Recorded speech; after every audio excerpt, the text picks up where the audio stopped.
On today's podcast, my co-host Matthew and we sit down with Preston Kahlhamer.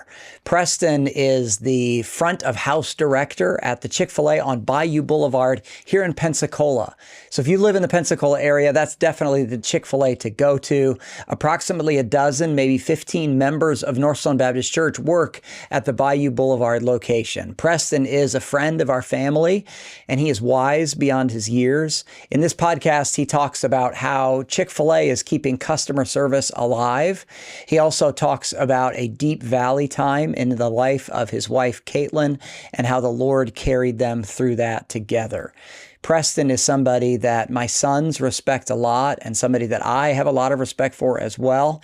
I'm very happy to be Preston's pastor and to be his friend, and I think you'll see why as you listen to this interview. So without any further explanation, here's today's Strength for Life podcast.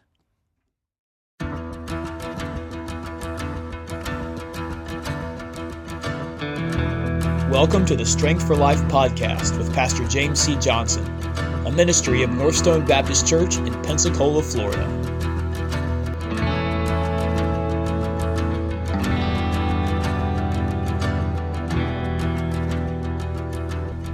Preston Kahlhamer, thank you so much for joining us on the Strength for Life podcast. Glad to be here. Thanks for having me. Super cool to have you. So from what I can tell in the parking lot, you by far have the coolest car out there. Okay. You've got that Mustang, and there's 3 or 4 guys in our church that have some really cool Mustangs, like Larry Lucas and Will Powell. Who else, Matt? Jared Powell.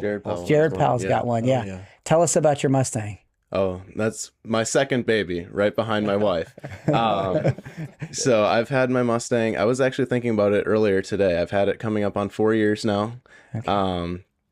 And it's a 5-speed manual transmission, V8, taken straight out of American Muscle and Screaming Bald Eagles. I love it. That's so cool. So it's an American classic, the Mustang. Oh yeah. I love that car. It's not all that fast. It looks fast. It looks pretty sharp. Looks pretty clean. But most of the time, when I see people wanting to race me on the street, I usually politely decline. Okay. Most of the time, it's because the roads are wet in Pensacola. Pretty much. It's 80% of the time. Yeah, rear wheel drive, so it doesn't stick real well, especially on the wet roads, but I have a lot of fun with it and it sounds good. You mentioned it's a V8, so is it a 5.0 liter? It's not the 5.0, it's the model before that. So I missed out on that. I know some of the other guys at the church though, they have the 5.0. So yeah, I think Larry Lucas's is that orange one. Have you seen it? Mm-hmm. Yeah, that's one of the 5.0s, I believe. Yeah, it's still super awesome. Yeah. It's like a dream car. Oh, for sure. Yeah, I wanted a Mustang. My whole life, I always thought that they were the coolest car, and then we had a V6 version when I was in high school, and I was like, I love this. Yeah. Let's get a bigger engine in it, though. And that's what we did, so I got the V8. Cool. Yeah. That's awesome. Now, I'm sure there's a lot of Chick-fil-A questions to come. But before we get there, I want to ask you this. Now, the Super Bowl, as this is being released, has already happened, but it is not for us presently. So I'm curious to know, who do you think is going to win, the Chiefs or the Eagles, and why? Who do I want to win, or who do we think is going to win, I think are different answers. Okay. I think the Chiefs will win. They feel inevitable at this point. Okay. As much as I don't want that to be the case, I'm at a point where I want both teams to lose. It's just a matter of which team I want to lose more. The Eagles beat up my Packers from the playoffs, and the Chiefs are just that team that everybody's sick of seeing. So for me, I would rather see the Chiefs lose, but I don't really want to see either team win. That's a valid answer right there. I think a lot of people actually are in that same boat. I don't actually plan on watching it. I couldn't care less at this point. Wow. Yeah. But you're repping though for the Chiefs, right? Yeah, I like Harrison Butker. Yeah. I like what he stands for. And that's pretty much my extent of like for the Chiefs. Now, once I saw the Colts were out of the wild card, I was like, all right, next year we got it. Right. Yeah. Your Indiana heritage. Oh yeah. Who is the starting quarterback for the Eagles? Do either of you guys know? Yeah, it's Jalen Hurts. And he is a good quarterback. Okay. Yeah, he can run. He can run all right. Yeah, it's a lot of fun to watch. And both of those are running quarterbacks then. To a degree, Yeah, Patrick's not the best in the world at running. Not anymore. I think he was when he entered the NFL, wasn't he? Did he slow down a little bit? Maybe. Well, they just can't hit them. Yeah, I was gonna say That's what makes them good at running. The new rules Yeah. within the last 5 or 7 years. well, he just walks 3 steps, and then if like the anyone on defense looks at him wrong, the refs are throwing flags. I mean, it's the Chiefs and the refs versus the Eagles. It's gonna be Okay. It's a little bit stacked. Yes. Now, is there an outspoken Christian on the Eagles? Like, is the coach, or I thought the quarterback?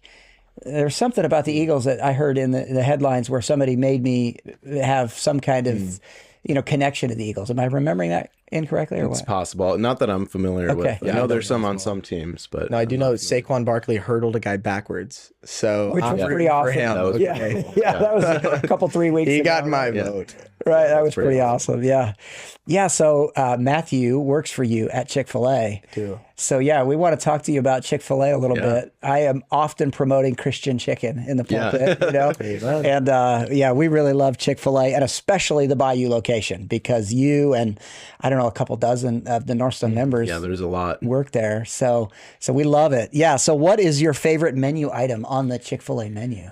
Yeah, that's a good question because it's always changing. I go through cycles. So I'll spend about 6 months or a year eating the same item for a while. So right now I'm on the spicy burrito kick. I got Andrew, your brother, and I think I had Matt eating those as well. They're really good. That spicy burrito in the morning is it's a great way to wake up. It is. But trying to stay healthy as well at the same time, balancing those two things, I usually pair it with the egg white grill muffin right now. So I get one where it's kind of more fill me up, the other one's more save on the calories and everything like that. Sure. But I've cycled through pretty much the whole menu. I'll go through phases where I'll have the same thing in a row, just creating a habit, having the same thing over and over for about 6 months at a time. Now, personally, I'm a big fan of the new grilled spicy deluxe sandwich and the new key lime frosted lemonade that you can try while supplies last.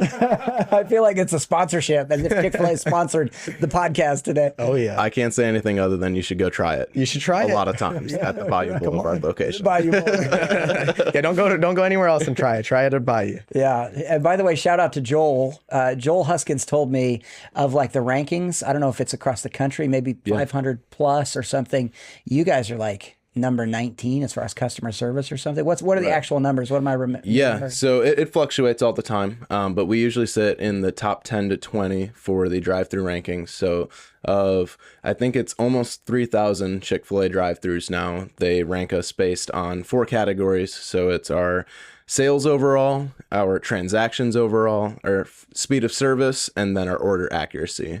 So like a combined score of those things is what gives us what number you are. And right now we're number 1 in Florida, which is really awesome. awesome. Congratulations. Congratulations. Doing that. Pretty amazing. And It's awesome. we're usually in the top 10 to 20 for the nation, which is really fun too. That's super cool. Yeah. So how long have you worked for Chick-fil-A? And you started, I guess everybody starts as a team member, Most people, yeah. right? And then you've risen the ranks. So talk to us about like how long and how to rise through the ranks. Yeah. So I worked at a Chick-fil-A in Wisconsin before my family moved down here, and I worked there for about a year, a little over a year. And I was just team member there learning. I was 15 and 16 years old at the time, just learning, having fun with friends and everything like that. And then when I came down here, I've now been working at this store here at Bayou for coming up on 6 years. And like you said, I started out as a team member. And one of the things that stood out to me about where I'm at here at Bayou is like the investment and the care that people have towards leadership growth and all those things. So for me, I was able to grow through those systems, through the care that I got from the leaders above me and the leaders that were there before me, investing into me. And I was able to grow through the trainer position. And then back at that time, we didn't have the assistant supervisor position. So that's what Matt's working on right now. Trying. Cool. Yeah. But we didn't have that position then. So I made the jump up to supervisor and I was leading shifts. I think I was 18 when I first started leading the shifts. So I was fresh out of high school, having fun with that. And I didn't really have the intention to stay necessarily even through college or much less beyond college. But one of the things that, again, just kept sticking out to me was people care about me growing here. And I didn't have anywhere else that showed me that ability to that degree. So for me, there was nothing ever saying, hey, I should leave here. So I just kept working hard and moving my way up the ranks and being able to be invested in from the people around me. And once I was a supervisor for a little over a year, I made the transition to online school instead of doing in-person school as I had originally intended. And with that change, it freed up my schedule a lot. And I was able to look at the opportunity to become a director, which is the position I'm at now. And again, through the development and the investment that I received from others around me, I was able to move up when I was, I believe, 19 years old to the position that I'm at now. And I've been in this position now for 3 years. And I'm still learning, still growing. It's not one of those positions where you can just get it and you understand it. It's one where I could probably stay in this spot for the next long time and still be learning and growing and getting better because there's so much to learn. That's how I feel about being a pastor. Yeah. You're always going to be learning and growing. Yeah, that's Right. good. Well, listen, I have a ton of respect for you as far as just like that process and the fact that you were humble enough to be taught, you know, to say, okay, I need to grow and here's an environment in which I'm growing. And so it's like, it's respect for Chick-fil-A as an organization that's willing to groom teachable young men, to grow teachable young people. But then it's also a credit to you just for being willing to be taught. Sometimes young people are so arrogant, they think they know everything, you know? And so, yeah, I respect that a lot. All right. So if you want a chicken sandwich, but you're not going to eat it at Chick-fil-A, what would be the go-to place for you? Yeah, I think that's a good question. There's kind of two answers for me. So I usually don't eat chicken sandwiches when I go other places, so I'll give you two answers. Right, you're probably sick of them, I would guess. So if I eat chicken anywhere else, I'm usually going to Culver's, and I love their buffalo tenders there. I will go there even on a Sunday, even though people are like, you get one day away from chicken, and I will still go have buffalo tenders. I love those things. Okay. But if I'm going to have a chicken sandwich, I do like the place. It's right in the mall behind us. Super Chicks, they make a great fried chicken sandwich, and they put a lot of different toppings on there that we don't have. So it's a nice little change up every once in a while. I think I've had it 3 or 4 times, but not on the healthy side. So I try to avoid it as much as I can. Maybe it's bulking season. Yeah, it could be. Yeah, it could be. Indulge a little bit. Yeah. Something we just talked about, being a young man that's willing to be formed and taught and things, and dealing with people in any facet. There's going to be people who don't want to obey and don't want to do these things, and like that's just part of the fall of man. That's sin, curse. Now, relations with people are difficult, but I've seen have a very good balance of being fun and also being serious. How do you balance that sort of maintaining respect, but also having a fun, like recreational feel at work? Yeah, well, that's a loaded question because there's a lot of answers to it. For me, I had to learn the balance between those two things because for me, I was all into like that results oriented side. When I was a teenager, that's what I was focused on. So coming out of high school, I was get my stuff done on time, make sure things are done the right way, do it all the right way. But what I had to learn and be taught from other people was that just because I can function that way doesn't mean that everybody I'm leading can function that way. And a lot of people that I'm leading actually function better in a fun environment where it's, hey, let's do this as a team. Let's focus on this as a group or as a organization rather than just everybody individually focusing on their own task. So for me, I had to figure out that, yes, I do need to hold people accountable and do things the right way, but I've got to be able to balance that with also taking care of people and having fun, making it exciting. So what that means for someone like myself, where I'm naturally results oriented, is I have to pour almost all of my time, effort, and energy into that fun side and trying to access that excitement, that energy, that chaos sometimes, so that the natural pull towards results and that type of orientation will end up being balanced in the end. That's a good answer. Good answer. Here's a question from my lovely wife, Mrs. Johnson. All right. Okay, she asks, KFC, your competitor, I guess, right? Like, do they even compete with Chick-fil-A, or does Chick-fil-A just blow them out of the water that it's not even a competition? We'll call it competition. Okay. Be respectful. Yeah, Kentucky Fried Chicken, Britain says, has their 11 original herbs and spices recipe in a vault that no one sees. So do you know the seasonings that are on the original chicken sandwich at Chick-fil-A, or are those, is that recipe a secret like it would be with KFC? Yeah, so the recipe isn't a secret. All the ingredients have to be displayed. So like all your nutritional facts and everything, nobody can have like any sort of issues with that. Some of the blends are a little bit ambiguous. I know there's people that have taken the time to like figure out what it is. I personally don't have an inclination to do that. So I could go dig through it a little bit and figure out what's in there. But for me, I haven't taken the time to do that. A lot of what separates it and makes it so that other people can't copy it is the process. the machinery that we use and things like that, that's kept a little bit more under wraps, how it's manufactured and things like that, so that it cooks it the right way, or we prepare it the right way. But realistically, it's not a huge secret. Once you have this large of an organization, it's hard to keep it a secret. Yeah, sure. What time do people start work at Chick-fil-A? How early do people get there? And then how late do they stay just to make all this goodness happen? Yeah, great question. So in the mornings, most of our openers come in at 5:15 a.m. Okay. But there's sometimes, like on a Monday morning, we've got extra prep we have to get ready because we've been closed on Sunday. So there's some people that'll get there while it's still 3 a.m. Those are the people that somehow enjoy doing that. I think they're crazy. Yeah, they're there till like 5 still. They're like there all day long. 5 p.m. Yeah, like they're forever. We've got a couple of those that just love it, and all power to them. But for me, I can't get up and be there too much earlier than 7 without being pretty deprived of sleep. So yeah. I'm very appreciative of those that get up and open that early. And then closers, usually we try to get out before 11 p.m. Sometimes it goes on towards 12 or something like that, just depending on if we have some sort of issue or if it's been really busy. We might not be as far ahead on some of the closing tasks and things like that. Mm-hmm. But usually people like Matt get things done pretty efficiently, and we can get out of there pretty early. Yeah, good. You've closed several times, right? Oh yeah. I would be considered a closer probably. Yeah, cool. Yeah. Not an opener. Yeah. A closer at Chick-fil-A and on the basketball court. Oh, yeah. We're optimistic about tonight's game. That's the hope. We'll see. Yeah, right. Yeah. That's so cool. All right. So tell us about times where it was not really your pleasure to serve a customer. Yeah, so I saw that one and I thought to myself, I don't know that I would say it's ever not been my pleasure. Okay. Because I think I've adopted this mindset of, no matter what happens, I'm still going to enjoy doing what I'm doing. Sure, and I've been able to tap into why I do what I do, such that I don't feel like there's a time where I'm just angry and aggravated and I won't be nice to people.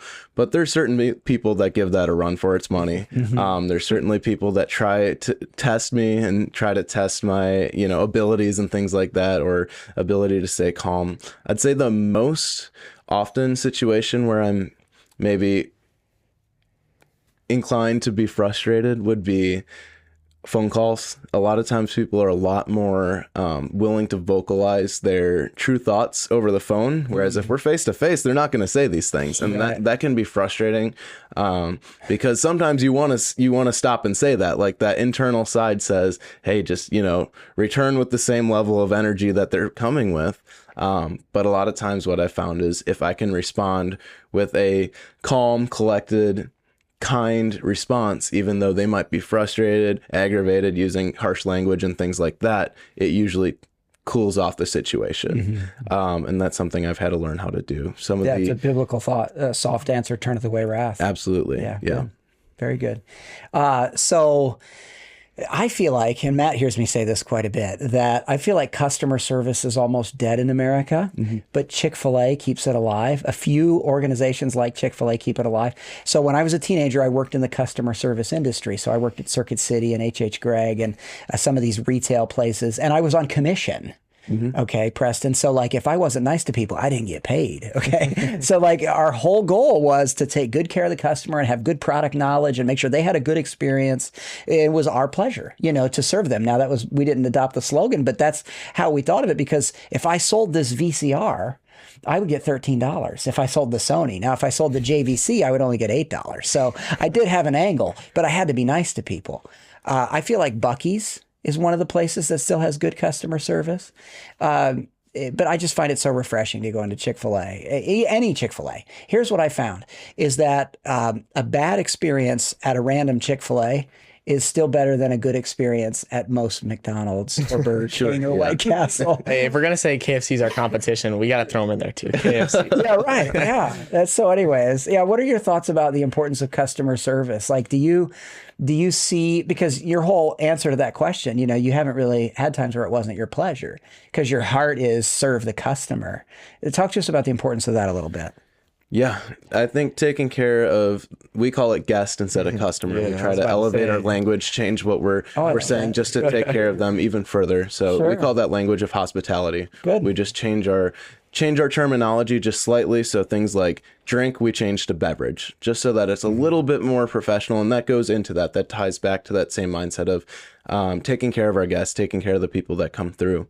And one of the things that we've learned at Chick-fil-A is we don't have Chick-fil-A if it's not for our guests. So we want to do our best to make sure that they are taken care of the best as possible so that they keep coming back. We want to be their first thought. We want it to be, I'm thinking about going out to eat. Chick-fil-A is the no-brainer because it's always a good experience. That's how we want it to come across. How we make that happen usually comes from hiring the right people. So one of the concepts that I've learned through my leadership journey at Chick-fil-A is the concept of first who, then what. That comes from the book Good to Great. It's a leadership book about the best businesses and all that type of stuff that have sustained success. And one of the things, the concepts that has stuck with me since reading that book is the best people hire those that are started out in that already good space. They're already somebody that is the right person, and we just need to find the right spot for them. So for us, we're very rigorous in who we hire, and we're very intentional with looking for people that have the character qualities that we would already look for in a team member. And we just teach them how to do what they're doing rather than having to teach them character. So if we hire people with the right character, they're going to come in and they're going to do the right thing because they care about it, rather than trying to bring somebody in, teach them how to do the job and how to care about what they're doing. It usually doesn't work out very well. So we start with getting the right people, and then they usually take care of the rest once they learn how to do it. Yeah, very good answer. Something that like plays into all that of like the people there is we've got a lot of like systems set up, and we've talked about that a lot in meetings recently. And like there's these things called sweat pledges, and we have a vision statement, and we have the core four, and there's like so much that's being pumped into you of being as hospitable as possible that it's almost harder to be grumpy at work than it is to be positive. And like the people you work with are all like, they're all happy to be there. Now there's occasions where people aren't, but there's the majority is like, let's upsell this, let's do this, let's do that. And everyone's so willing to go everywhere that you're hardly met with if you are met with someone who's like, I don't want to do that, or this is terrible, or I hate this, then it kind of naturally they wean themselves out. And they're super long, but like the people that have been there for a long time, they've been so ingrained in the system there that they've got all these things in their mind of, you can ask anyone that works there, we do this very often during shift, is what is the vision statement? And they can all tell you. And Preston will like unpack that for you if you want. And it's very interesting, the vision statement and like the goals with it. It's something that like we're not ever going to attain, but it's something that we're going to keep striving for. And it's actually really interesting if you want something. Yeah, go through that. Would you give us the vision statement? I'd love to. So our vision statement is showing genuine care by engaging in moments that enrich and restore those we serve. So for us as leadership, it kind of looks a little bit different to apply that than just for a team member. So a lot of the times when we teach a team member, what that means, we're saying showing genuine care, that's all about the guests. That's take care of them, make sure that we show them that we are here for them. That's our purpose in being there. Again, it's like having that mindset of they are the reason why. So engaging in moments, that's like, again, going out of your way. It's like, I'm not just going to happenstance fall on an opportunity to serve you. I'm going to go out of my way to look for an opportunity to serve you.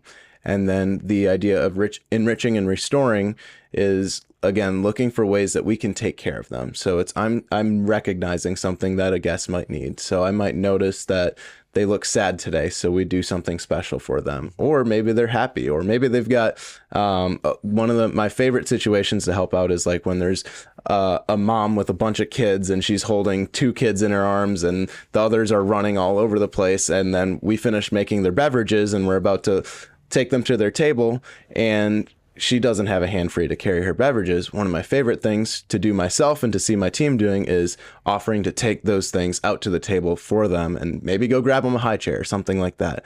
It's looking for ways that we can enrich and restore those we serve, is being able to recognize different things, seeing the opportunities and taking care of them. And then from a leadership standpoint, a lot of that kind of shifts. So for myself and for other people in our leadership, we're not as much directly interacting with our guests anymore. So for me, I'd say my split is probably about 95% of my people interactions at work are now with team members, and maybe that 5% is still with the guests. So for me and for the other leaders at our store, we really have to focus on showing that genuine care to our team, investing in them, taking care of them, making sure that they are enriched and restored. Because if we don't take care of our team and they don't see that level of compassion and understanding coming from their leadership team, they have no reason to do that for anybody else. They'll look at us and say that we're a bunch of hypocrites if we're asking them to do something that we wouldn't do ourselves. So we have to pour into them so that they can pour into the guests. Yeah, that's terrific. That's terrific. Now, your wife works with you. Yeah. And you and Kaitlyn have been married. How long has it been now? Just over a year, a couple weeks ago. Okay, yeah. Did you do anything for that first milestone anniversary? Yeah, we took a trip to Tennessee. We went there intending to see snow. And it just so happened to be the one weekend where here in Pensacola, they got 10 inches of snow while we were gone. Right, yeah. So that was a little bit of a funny circumstance, but we definitely had a great time. We got to go explore some of the mountains out there in Tennessee and go relax. And we got a little cabin out in the woods, and it was, a great time. That's awesome. I remember you and I went running the park run trail, and you were telling me about how you were looking forward to that and everything. So, so she works with you there at the Chick-fil-A. Are there aspects of like Chick-fil-A employee responsibilities that Kaitlyn is definitely better at than you? Ooh. 100%. Yeah, you want to list off a few of those? So go back to what we were talking about earlier, where I talked about I'm more that results oriented person. She is naturally so much better with the people side of things. Okay. Her ability to just connect with people is so much better than mine. And she does a great job of connecting with the team and making everybody feel cared for and comfortable. So for me, like, again, sometimes I'll fall into that bad habit of just like driving for exactly what result I need and going for, doing some new milestone or something like that, and she's making sure that everybody's taken care of along the way. Yeah. That's such a thoughtful answer. I thought you were going to say something much more simple, like whipping those bags open. Oh, yeah. This right here is the king of the bag whip. Yeah, I have to take that one. Yeah. Yeah. Okay, so give us maybe lessons you've learned in the first year of marriage. People that are engaged right now thinking about marriage, something that you now know that maybe you didn't know before you were married. Yeah. So Kaitlyn and I, we dated for over 4 years before we got married. So we definitely got a little bit more of a inside scoop of each other before we got married than a lot of people have the opportunity to. So for me, I went into marriage thinking, oh, I know what's going on. I got it pretty good. And realistically, I don't think we've run into something where it's been like hitting a brick wall of, wow, didn't expect that. But one of the biggest things I had to learn was just patience and understanding that we're different people. So there's going to be things where we might be at different places on things, and it might not even mean that one of us is right or wrong. Sometimes we're just going to have different understandings or different ways of doing things. And just learning to be humble enough to be okay with that. That was something that the Lord had to teach me a little bit early on, was it's okay to have different understandings of what different things look like, as long as we're together striving towards God's glory. Ultimately, he's going to pull us in the right direction. So it doesn't necessarily matter which way one of us is leaning early on. As long as we're following the Lord, he'll take us in the right direction, even if that means we have to find somewhere in the middle. Yeah, very, very mature answer. Tell us a little bit about, I know Kaitlyn's dad died tragically. Was it an airplane crash? Yeah, it was an airplane crash. And talk to us about that grieving process and maybe things that the Lord taught the two of you. And of course, she was your fiance during that, I think, or girlfriend. Girlfriend, yeah. Yeah. And so ways that you led her and loved her through that, and talk to us about her grieving process a little bit, if you would. Yeah, that was probably, well, not even probably, that just was some of the darkest times of both of our lives. That was the toughest thing either one of us has ever gone through. So that was back in 2020. So we were going through COVID and things. It was just shortly after things had finally started opening up after that like couple month closure. Things were kind of looking up. We had just graduated high school. We were excited because we had been dating about a little over 6 months at that point, and we were all excited about everything that was going on, excited about the opportunities. And then that day happened, and it was it was one of those just throw you way out of proportion moments where it's like, I don't even know what's happening. Now he was on a military flight. Is that right? Military flight. Yeah. Just routine. He had, I think he was coming close to 30,000 flight hours. Like he was very seasoned pilot. So it was very routine for him to be doing what he was doing. And it just turned out to be a maintenance issue that somebody had overlooked in some sort of mechanical department, and that caused the whole engine failure and the whole plane to go down. So that was one of, again, like receiving that news that night. We the chaplain from the base came up to her family's door, and I was there. I'm so thankful that I was there that night, even though that was, again, one of the toughest days in either one of our lives. I was so thankful that I was able to be there with her. Because that was something that grieving process took time. And I didn't know what grieving process was then. I was 18. And I was just, we thought we were just having fun as, young people dating and having fun and everything like that. And being able to go through that process together, though, ultimately, looking back on it, it made us almost have like this unbreakable bond. Yeah. Where it was like, we felt like looking back on that, we could go through anything together because we were able to look to the Lord, even though, again, it was dark. It was tough. And that was some of those moments like you've talked about in sermons recently. Like sometimes it's okay to ask God why. And we had some of those moments where it's like, why does this happen? And being able to trust the Lord through it is ultimately, I think, the only way that we made it through. I didn't know what to do. It was very tough. And you just being there for her is what to do. Just being there, the loving support, and the idea of asking why. Even Jesus asked why on the cross. He said, why hast thou forsaken me? So it's okay to ask why. And sometimes we don't get to know the why, but eventually we get to know the what. And I think just from your testimony right now, you've kind of indicated that tragedy has become a Romans 8:28 moment. Where these things are working together for good because you all love God and you're called according to His purpose. Yeah. I do have ambition to get a pilot's license. Britt and I have been talking about that. I'd like to do that maybe before I'm 50. That'd be awesome. That's one of those goals. I'm 45 now, so that's kind of my 5-year ambition.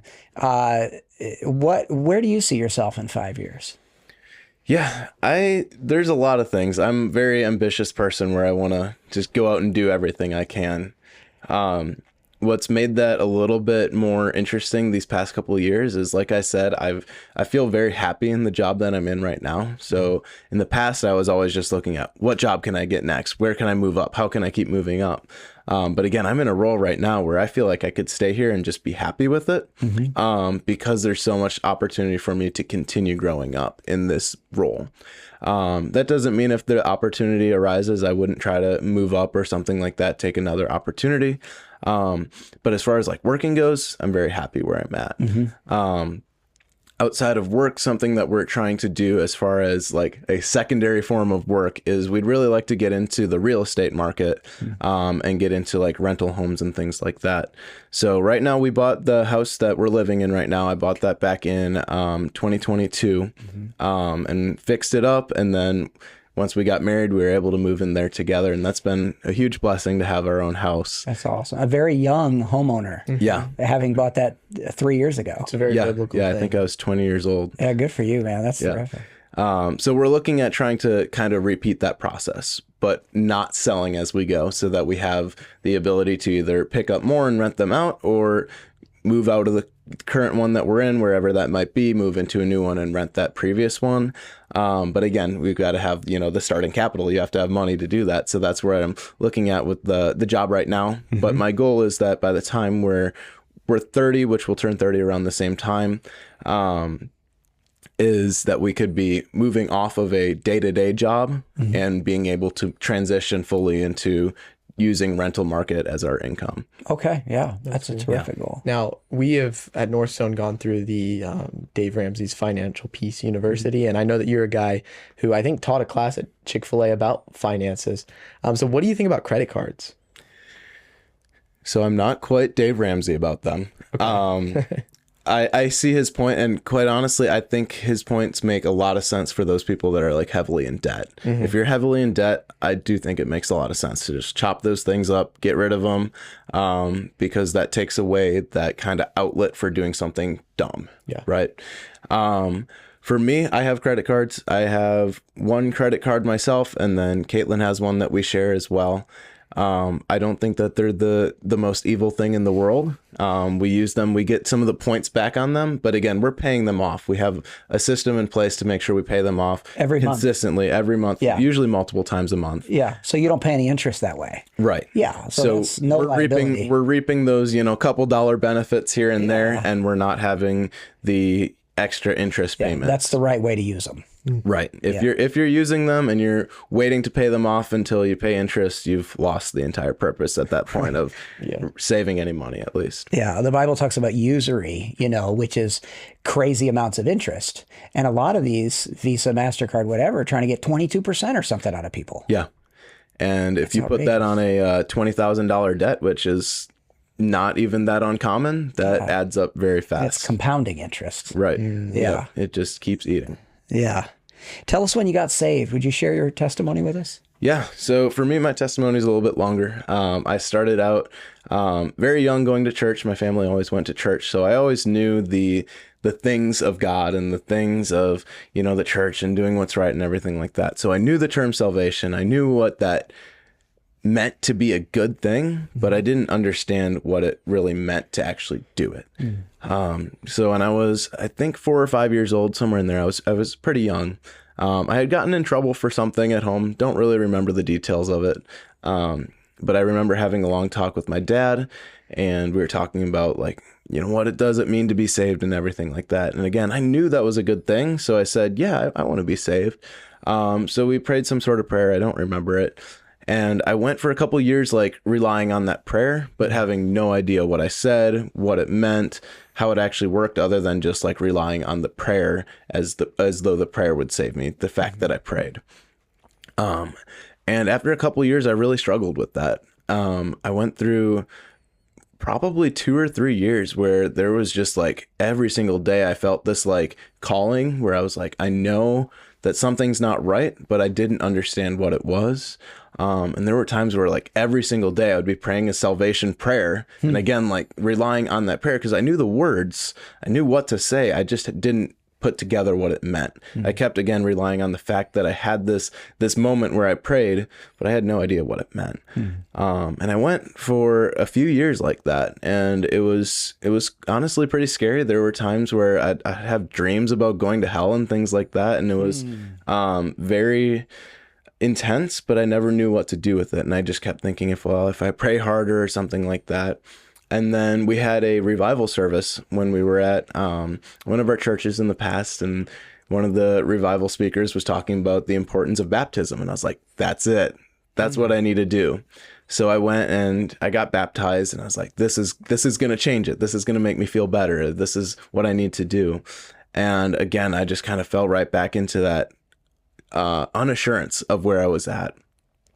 So it was June, I believe 29th of 2014 is when we had, here we do fifth Sundays, we'll do a fellowship, and then we'll have an early service. What we did at the church that I was at that time was every time there was a fifth Sunday, the teens would lead the service. So the youth group would get to do the service, and they would either have one of the older teens preach, or they'd do some sort of song service or something like that. And I distinctly remember there was this fifth Sunday, they were doing a testimony night. So instead of sermons, they were having the teens give their testimonies. And there were a few teens that at the time I was pretty young. I looked up to them. I was, thinking I'm going into youth group soon. These are going to be my buddies maybe, or these are the, experienced teens and things like that. And I remember looking up to them, and their testimony matched what I was talking about, where they had this prayer in their early childhood, but they weren't sure what it meant, struggled with it, and then eventually they figured out what it meant. And I was like, that's my story, but I don't have that end. And I realized I needed that end. So it was that night that I went forward, and I was able to truly understand. One of the gentlemen there took me through the Romans road, and I was able to understand that it's not about the prayer. It's about fully looking to Jesus as the author and finisher of our faith. Yeah, amen. Hebrews 12. And that was something that I had to learn was different. It's not the fact that you pray a prayer. It's about putting your faith and trust in Jesus. Yes. And that was, I felt it. Like, I remember that night, it was raining and it was thundering loud. And I just remember like finishing a prayer and like there was this huge crack of thunder. So ever since then, I've always felt like an extra special attachment to the power of God and like thunder and everything like that. Cause I just remember that moment of being like, that's cool. my God. Yeah. Right. And that was really cool. And I was able to get baptized after that. Being actually truly saved that time, and certainly felt the difference. I went through a whole period of growing after that and learning what it meant to actually be a Christian, especially since I had grown up in a Christian environment and saying I was a Christian, but to actually then be a Christian and learn what that looked like was a whole growing process from there. I know for sure that your parents are super proud of you, Daniel and Karen, and you've got great siblings as well. And it's a privilege to be Colton's pastor as well as yours, Preston. And Colton built this for the Strength for Life studio. So shout out to Colton, this beautiful table, very rustic looking, very appropriate for the room. Very. Yeah, Colton is awesome with his hands. He can build anything. Yeah. He always has been too. He's very creative like that. It's kind of artistic, really. And he works with you at Chick-fil-A. That's cool. You need to give your brother a raise, okay? All right. I'll talk to a guy. I know a guy. Yeah. Tell us about NorthStone. Now, you've been here several years, and you have benefited from the faith family here at NorthStone. Talk to us about like what your Sunday school class means to you and this group of believers. Yeah. So I've been here at NorthStone now for coming up on 6 years as a member. And throughout that time, I've gone through a lot of different phases of life. So when I first got here, I was, living with my parents. It was high school. I was going to a new school and everything like that. And then I've been able to go through the whole time I've been in relationship with Kaitlyn, both dating, fiance, and married now. Been able to be here through that. There's been some ups and downs in my life too. So like we talked about earlier with Kaitlyn's dad's passing, and even just personally for me, there's been times where I've been a lot closer to the Lord and further away. And a lot of what's been able to pull me back has been, again, like the preaching and teaching here. There's been a few moments where I can point to and say, like, these are things where I can say, this is what pulled me back to God, or this is what told me I needed to go, pull myself back to God more so. And yeah, the Sunday school class, I love the GAP class. We've been in there. I like to kind of claim myself as one of the founding members of the GAP class with the Leibs. They do a great job. They do a great job. And for those who are not familiar, GAP stands for Graduates and Professionals. And of course, we're interviewing you as a professional here. Yeah. Right. So yeah, keep going there. Yeah. So I got to be in there. We've gone through like 4 room changes now and everything like that. We started out around the table. Yeah. The class keeps growing. And recently, I think we're up to, it feels like there's like 40 people in there. That's terrific. Which is awesome because we started out, I think it was like myself, my sister, Ruth Ann, and maybe 2 or 3 others. And right. In the little conference room. Yeah. We've moved a bunch of times since then. Keep growing. Crazy. Right now you're in the main auditorium. Yeah. We're going to fill it up. Family Life Center. Yep. Right. Yeah. There's 400 350 of us. You're right. Let's do it. That would be awesome. Yeah. All right. You might have a final question after my question, but let me ask you this question, and then Matt can kind of close us out here, and then I'll address the Strength for Life audience. But life verse, do you have a life verse that's kind of guided you through times in your life? Yeah. So mine is Proverbs 3, 5, and 6. I've always loved that verse. I like to kind of tag in the 7th verse as well. Oh, yeah. The be not wise in your own eyes. Just because I think it helps us, again, like point us back to God. It says, stop looking at yourself, stop thinking about things on your own, and look to God. He's always going to be there to answer. We just have to look to him in everything. And those verses were always special to me. They always kind of stood out to me. But what was actually really like a solidifying moment was, so again, we go back to Kaitlyn's dad's passing. After he was gone, I learned that those were actually his life verses too. And being able to kind of like connect that moment where I found that out, and we were going through his Bible together in one of those dark nights, like Kaitlyn was having a hard time, so she was reading some of the notes that he had in his Bible. And we flipped and stumbled upon Proverbs 3, 5, and 6. And she's like, oh, these are his life verses. And it was one of those moments, again, where we were able to connect through it. And again, like that makes that extra special connection to Scripture. The Lord orchestrated that. Absolutely. Yeah. It was one of those moments where it was like, I couldn't have written that. I couldn't have thought of that, but the Lord could. Yeah. Yeah. Amen. That's awesome. I don't have a final question, but I do have a picture that I want to show you from us back in the day. And I'm sure there's some way we can show this to the people. Wow. How many years ago was that? That was January 8th of 2020. Okay. That was do not right remember before that. COVID. It was just over 5 years ago. Yeah, I think that was one of the first times that I went to the teen group, and he was in the teen group. Okay. So he was talking about how, like, in his testimony, there was these older teens. Well, he was that guy for me. At Oh, that yeah. picture. And I was being a good example, being rebellious on my phone, it looks like. Oh, yeah. That's so I'll say it was fun. afterward. That's so much fun. Well, Preston, thank you so much for joining us on the podcast today. It's my pleasure. Much respect. My pleasure. Yeah, by the way, do you say that to your wife at home? Does she say that to you when you guys interact? Occasionally joking. Yeah. I do it more to other people than I do it to her as a joke, but Yeah. once in a while. Yeah. Very sincerely, thank you for being with us. And again, much respect for you and just the way you conduct yourself as a Christian and then in the workplace. Much respect. And Matthew, thank you as well for joining us on the pod today. All right. And thank you all for joining us. This has been Strength for Life. We recognize that God is our refuge and strength and that He is a very present help in trouble. If there are ways that I can serve you as a pastor, please let me know. You can email me directly. My email address is pastor@northstonebaptist.org. All right? God bless you. Thanks again for joining us.